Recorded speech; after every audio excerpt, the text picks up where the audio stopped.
be advised, if the opinions and views of the hosts and guests do not reflect those of the station.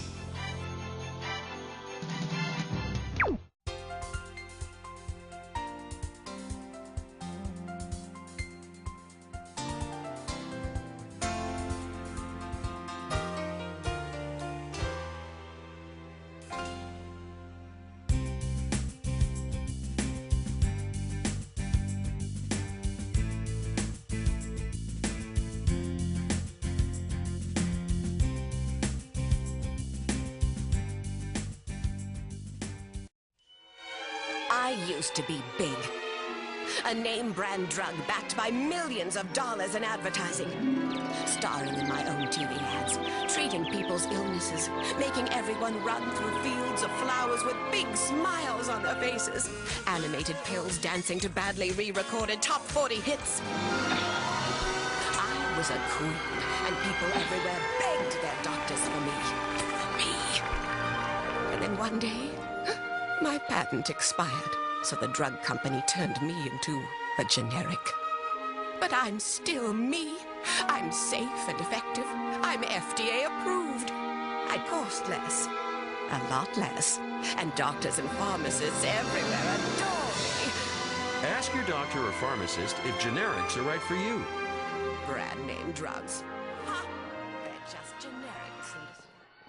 Good evening, ladies and gentlemen. Welcome to Philippines Uncut. I'm your host, Buddy Kunana. Now, tonight's topic is health and wellness. You know, folks, we all value our health. And these days, with the rising cost of medications to either prevent or cure an illness, these costs have become very high and a heavy burden for most households. Now, most times we can scrimp and save on many things, when it comes to health and wellness, we often spare no expense, even in the face of generic and inexpensive alternatives. And tonight, you're going to learn about generic medicine and how, in this case, branded is not always better. And so joining us to talk about this very interesting topic are Mr. Teodoro Ferrer, who is the president of Generica Group of Companies. Good evening, sir. Welcome to Philippines Uncut. Yes, good evening, Buddy. I am delighted to be here. Thank you, sir. And joining him is Miss Mary Rose Ulit, who is the corporate pharmacist of the Generica drugstores. Hi, good evening. Welcome to Philippines Uncut. Okay, a little background first about yourselves. First, you, Miss Ulit, tell us about yourself. Yeah, I'm a pharmacist by profession. I've been working for the past, I think, 18 years. I've been with the company for the past 8 years, one of the pioneer employees of Generica. What is your duty, your principal duty with the company? I'm the corporate pharmacist of Generica. I screen all the products that we sell in our stores. That's basically my work. Okay. And you, sir? Well, I am the president of Generica Drugstore Group of Companies. I am also one of the major stockholders. And we started this as an advocacy 8 years ago. Okay. Yes. Now, what were you previously, where were you connected? Because you said 8 years ago. So. Yes. I was in corporate with Ayala Corporation for for more than 30 years. I was about to retire, and I was thinking of a leisurely retirement. And then somehow the idea of Generica came about. Yes. You spoke about advocacy. Yes. Why was this an advocacy for you 8 years ago? Well, because at that point in time, actually, I was, coming from Ayala Corp retirement, I knew I was going to get a nice retirement benefit, so I did not really have to work very hard anymore. No? But when I saw the need, together with the other major stockholders, saw the need that many Filipinos were actually not familiar, not aware about the value of generic medicines, and they were still buying branded products at very high prices. And many times, because of limited income, they could not really afford, let's say, to buy the full dosage to get well. Wow, and that's very bad, And especially in the that's very case of, bad. let's say, antibiotics. Yeah. No? Correct, Yes. exactly. So that's where it started. No? But thinking back, I think the other reason now, it's coming to me. My father was a general practitioner in Zamboanga City until he retired at the age of 83. What I remember about him is his clinic would be filled every day because he was charging, well, you will not believe this, no? For a long time, he was charging 2 pesos professional fee. When was this, sir? This has been, Well, must he have was, been when- yeah, a long, long time ago. But remember, 83, he died 10 years ago. Yes, yes. So before that, he was charging 2 pesos. So you can imagine all of the indigents and so on just flocking to him to get Yeah. for consultation and so on.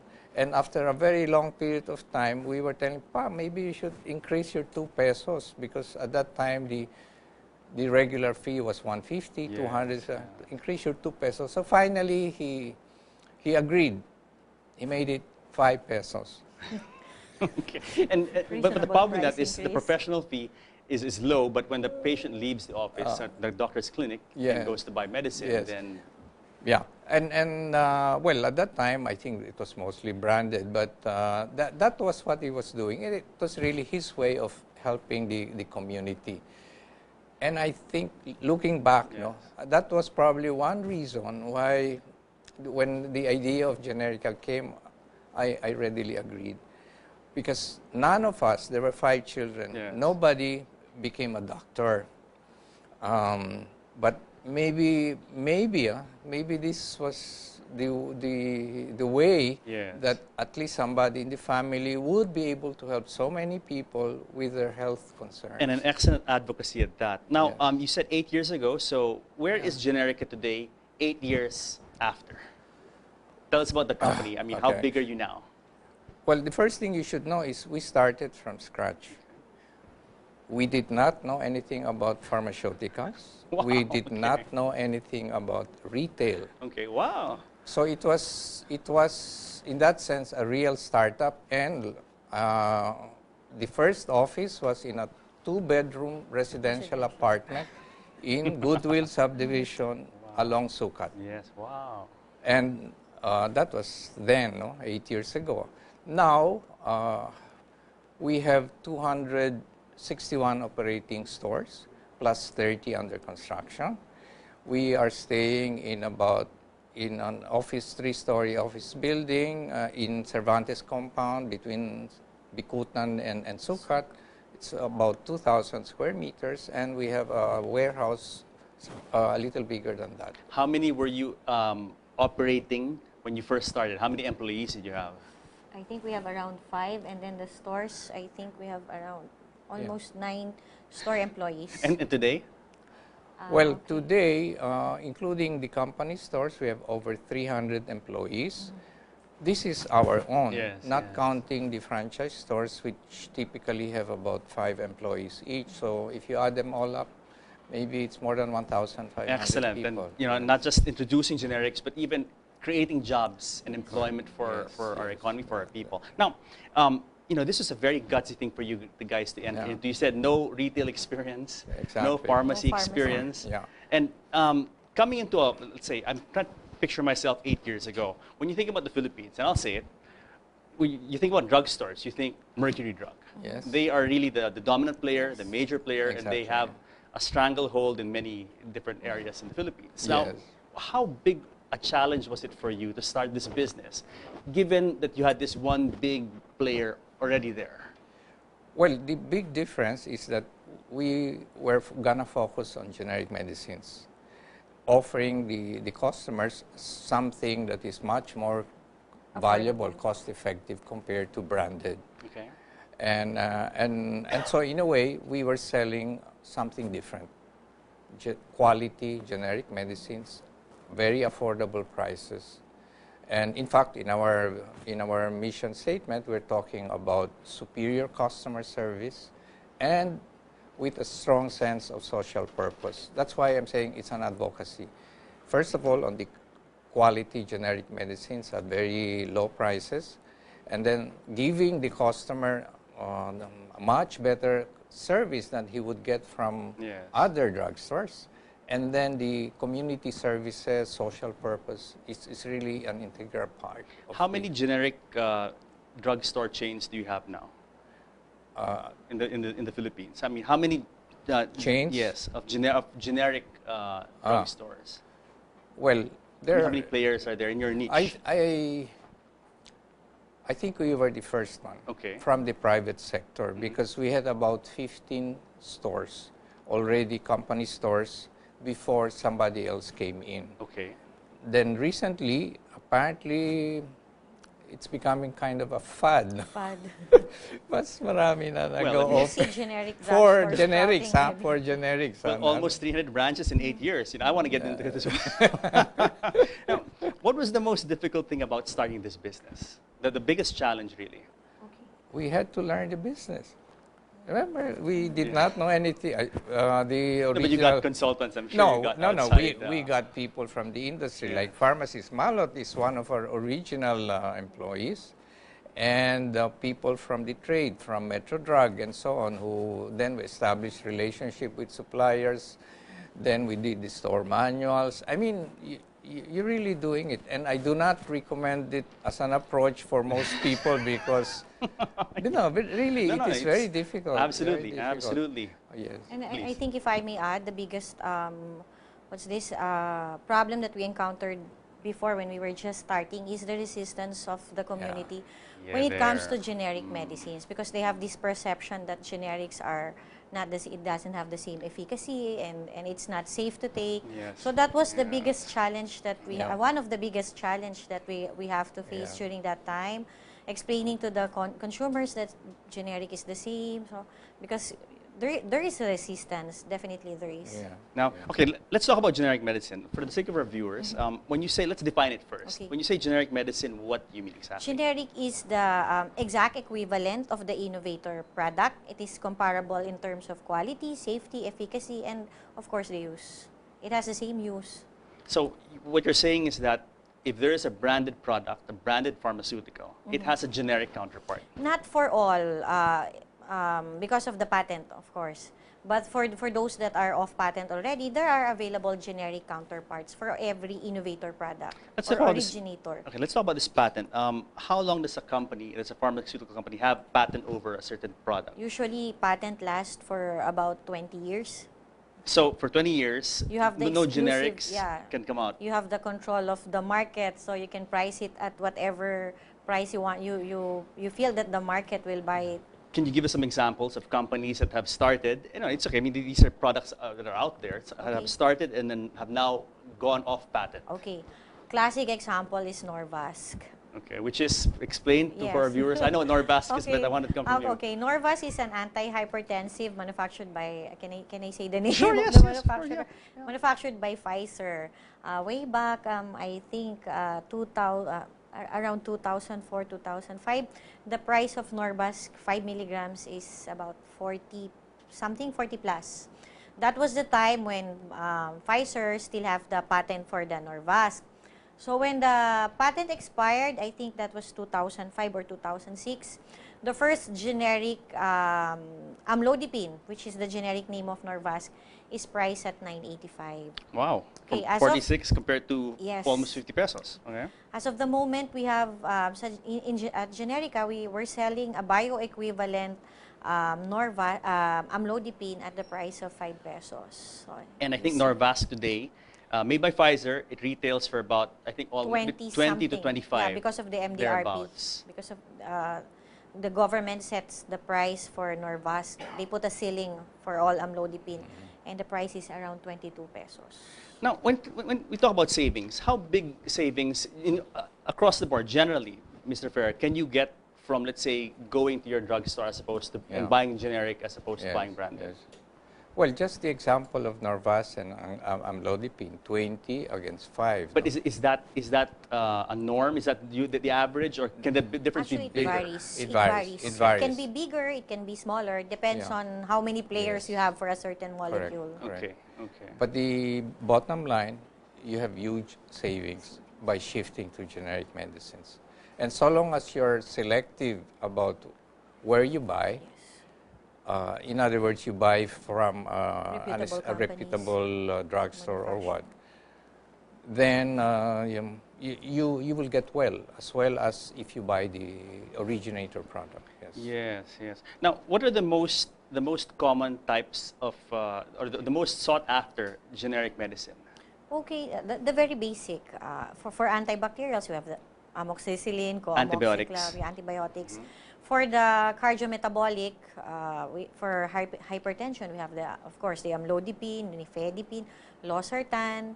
For diabetes, metformin, gliclazide, glibenclamide, the very basic. And then, of course, you have the paracetamol. Yeah, paracetamol, Yes. carbocysteine, ambroxol. Now, okay, let's talk about paracetamol. Are all paracetamols the same? Let's say if I buy 500 mg, You'll 500 get the- milligrams of, let's say, branded paracetamol as opposed to your 500 mg 500. generic, is it the same? Yes, definitely it's the same. What about all these things that extra strength? They say extra strength this or extra strength that? Extra or strength is just, you're just putting additional milligrams. But it's basically, when you claim it's 500 milligrams, it has to be 500 milligrams because BFAD will test this. Yes. They're going to test if it's really 500 milligrams. Why are branded medicines so expensive as compared to, let's say, generic medicine, Mr. Ferrer? Well, I think that was said earlier. For about 20 years, you have exclusive rights. Essentially, it's a monopoly. You are the only one you're the owner of the patent. You're the only one who can manufacture, who can sell that product. So, whatever the market is willing to pay, you charge. No, but some people would say from the pharma side that they spent a lot of the research and R&D for development. research and development, a lot of man hours in testing this product and all that. And of course, they have to recover their investment, their it's true. cost. Now, is that a valid Yeah, argument? it's a valid, Yes. but you have 20 years to, so more or less, basically, you have recovered whatever expenses you have incurred previously because of your research and development. Yes, you have recovered many times, whatever that is. And then another thing is because of the marketing, you have to spend a lot in promoting a new course, product. of So course. with generics, since the product has been existing for quite some time, 20 years, so you don't have to spend so much for marketing. So how does your company now get its message across? Do you do, because Okay. the pharma companies, they obviously advertise their individual drugs and pharmaceuticals. Yeah, yeah. How do you guys do it in the generic Well, business? We conduct a lot of awareness talks, education to schools, to barangays, to companies, community, where we explain the concept of generic medicine. And once they learn, the reason branded is so high because it's a monopoly. And when the patent is gone, everything goes down. Then a lot of the skepticism disappears. Parang Kaya it's pala. an aha moment. pala. Kaya pala murang generics. So we do a lot of that, no. Plus ano pa ba? How about, let's say, I know for a fact that doctors often ally themselves, pharmaceutical companies ally themselves with doctors because the doctors are really the ones who prescribe the medicine, who tell me to buy, like if a doctor tells me to buy this expensive medicines for my health, of course I'm going to buy it if I can afford it, no? Now, how does your company approach this pharmaceutical company-doctor relationship? Do you have do you work with doctors as well? Well, not the way the big pharmaceutical companies do, no. Well, you should know that there is a law, a generics law, that the doctors are actually required to indicate the generic name of the medicine. Is that really practiced? But they have the option. They have the option. To write the brand. They have the option to put the brand name that they want to recommend. So there is that law. Now, in the implementation, maybe some doctors do not do it exactly Because that I've way. been to maybe half a dozen doctors in the last 2 Yeah. years, and I've never seen anyone put really a generic name. There's always been a brand. A brand. Yes. Okay. The way we do it in our stores is that we try to educate our consumers that we have this generic counterpart for a specific Yes. product, and we explain the benefits, and we leave it up to them to decide what they want to buy. If they will insist that okay, I'm going to buy the Norvasc, then we're going to give them the Norvasc if it's available. Do you guys feel pressure from, let's say, the major pharmaceutical companies No. I Is there don't any think so. pressure? No. Because I- they no, are you also guys- our partners. Because as you mentioned, they're actually shifting Into generic. to generics. Correct. Plus, we also carry branded medicine. So Yeah. basically, some of the multinational companies, they are also our partners. Yeah. Ah, okay. The Now, reason, yep, now, just please. to explain, the reason we carry branded is because one, not all medicines are off patent. Okay, okay. And two, even if there is a generic equivalent, sometimes some new customers will insist on the branded despite our efforts to educate and so on. So at least we can serve his requirements. Yes. So yes. that gives him a reason to come back. Come back. When he comes back, we talk to him again about maybe you want to substitute with generics. Explain it again. And after a while, usually they try. And then they become what we call converts. When Get you mentioned earlier, Mr. Ferrer, Yes. that Filipinos or consumers have to be careful where to buy these Yes, generic medicines. correct. That statement alone is kind of loaded because it belays a lot of the reasons for the fear of people of generic medicine. How do people know where to go to buy good quality generic, aside from generic? I mean, what are the main criteria to look for when you go and say, okay, I want to buy generic medicine today? What would you recommend Okay, for first, to the consumers? drugstore should be FDA registered. So Okay. it has the license to operate. And the products should also be, I don't know if you're aware with the proliferation of counterfeit medicines. These are fake medicines proliferating in the market right now. That's basically one of the, one of the hindrance na encounter namin with regards to generic, because Yes. people have the misconception that these are generic Yes. products. Yes. So it's very important for you to find out a reputable drugstore, and you can ask the store personnel if the products are FDA registered, and if you have doubts, you can ask for the CPR just to validate. CPR? Yeah. Yeah. CPRs are Certificate of Product Registration, which is a Okay. proof that the product is really registered with the FDA. So if you have doubts, you can ask the store personnel, do you have the CPR for this specific product? And then even for the labels, you can see it. It's written there. DR, it's drug registration, plus a series of numbers, which validates if the product is really FDA registered. You know, the problem with that is these days it's almost easy. It's almost Yeah. it's possible to make a bogus carton, a Correct, bogus label. correct, It's very easy to forge Correct. things. So Yes, how do correct. you go around this? You can always go to the FDA to check. Check if the drugstore is a legitimate drugstore. Check Yeah. with the FDA if the product is really registered. Yes, yes. Okay, so Generica, what do you guys do, Mr. Fair, in your company to kind of reassure customers that you guys are selling quality stuff? Well, the bottom line, I would think, is that when you buy from a particular drugstore, that the medicine makes you well. That's one. I think that's obvious, because if I buy here and then nothing happens, then you should really start thinking twice. No? The other one is, well, look at the appearance of the establishment. Is it like, are they serious? I mean, does it look professional? Because some medicines are being sold in sari-sari stores. Yes, So yes. that one, you're not really sure about the source of their medicines. And let me go back to what I said about temperature. No, the same batch of medicines manufactured in the same plant. Some will go to a drugstore where it is not air conditioned. The other goes into an air conditioned where the temperature is controlled. If it's summer, actually the efficacy will not be the same. This is exactly It will be affected the by same. the heat. It can be affected by the Yes. temperature. And in Generica's case, all your drugstores nationwide Are air conditioned except Except for the ones Baguio. in Baguio. for obvious reasons. Yes. yeah. Okay. Yeah. Is that a big problem here, Ms. Ulit, in the Philippines? Drugs being maintained at temperatures that are inappropriate?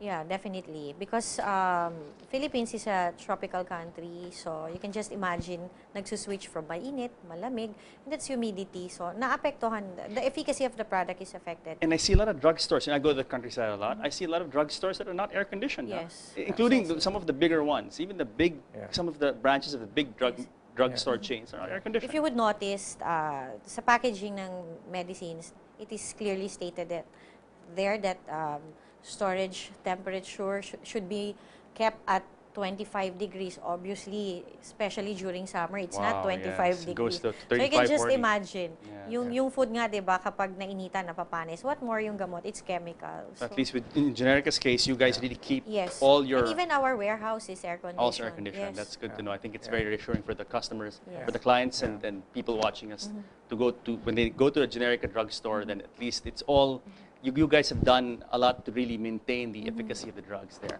Anyway, hold that thought, guys, and because we have to pause for a break, but don't go away because in a few moments we'll come back with more of Generics here in Philippines Uncut. Stay tuned.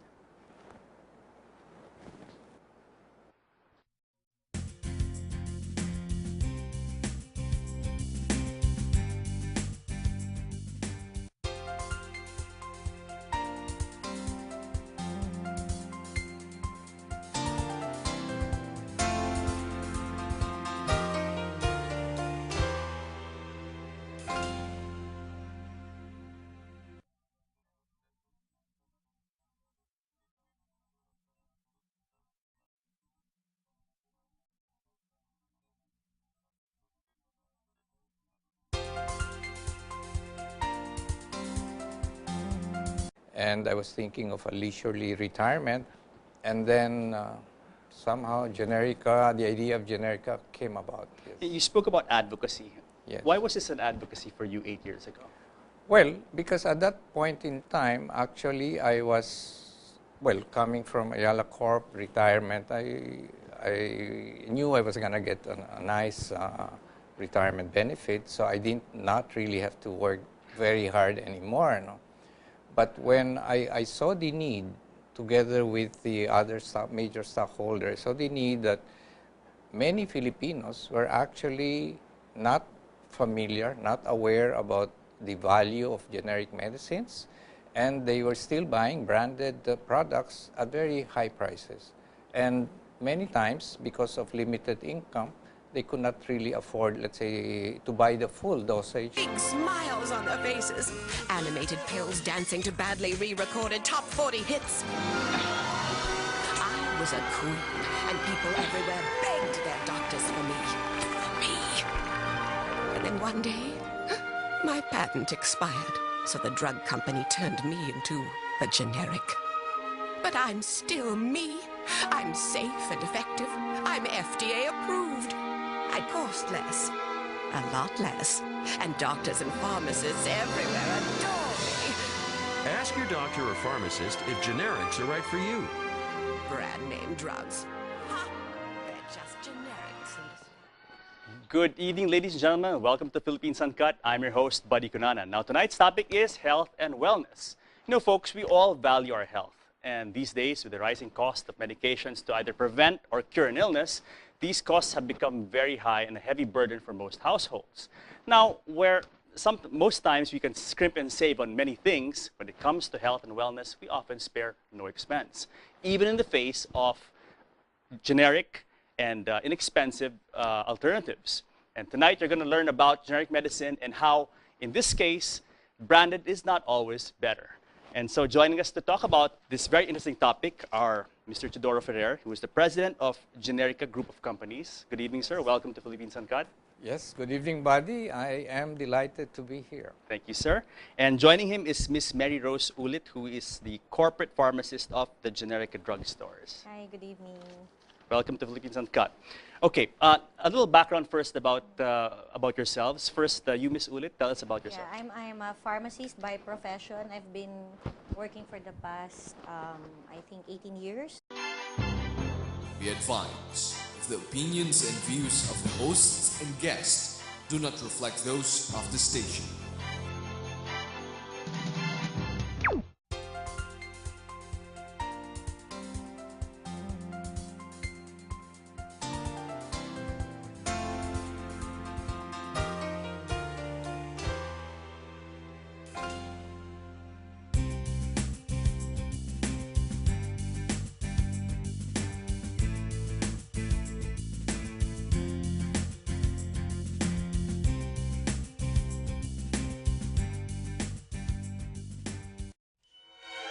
I used to be big. A name brand drug backed by millions of dollars in advertising. Starring in my own TV ads, treating people's illnesses, making everyone run through fields of flowers with... I've been with the company for the past 8 years, one of the pioneer employees of Generica.